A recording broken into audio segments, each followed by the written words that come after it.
what advice do you give to companies about ChatGPT? What is it that they need to pay attention to, and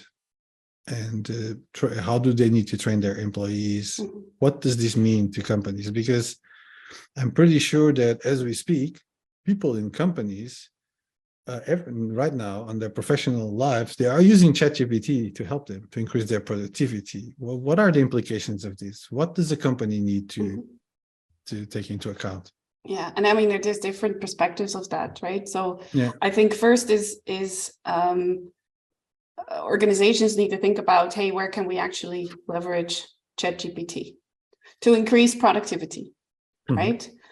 And at the same time, I think they need to educate those employees that will be using ChatGPT as to how to use it, and well, basically the how it works, what are do's and don'ts in using ChatGPT, and especially the part of like always check with a real source, because ChatGPT, it's not a real source, right? If you think about it in an academic kind of way, that what is generated is actually correct. And I think at the same time, it's also the other way around. I mean, the example that I gave earlier, right, is think about your employees.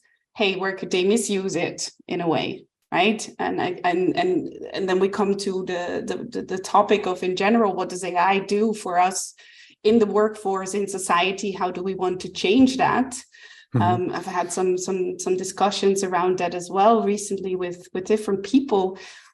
Like the question, okay, let's assume, right? And ChatGPT will not have that big of an impact, but other applications that will come in the future altogether, they will.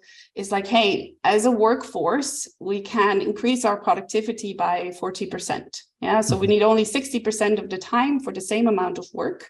What does that mean? Yeah. And those 40% that go away will not be equally, that will not be uniformly distributed over all employees.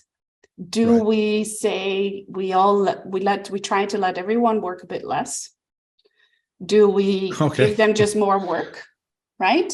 So they are more productive, but the same money, or maybe a bit of both, right? And I find this very interesting questions that I don't have the answer about. And I think organizations probably need to define their own principles, and it probably will be a USP for a company that says, hey, if we have an AI to make ourselves more productive, you will have less hours to work, but you'll get the same money, for example. That could be a USP for companies in the future. And I think this is actually something that I've been talking about for a year now. Hey, how will AI change our workforce, the workforce composition, and things like that? But now it starts to resonate with people. Yes, we need to think about that, because now they see what we mean. Exactly.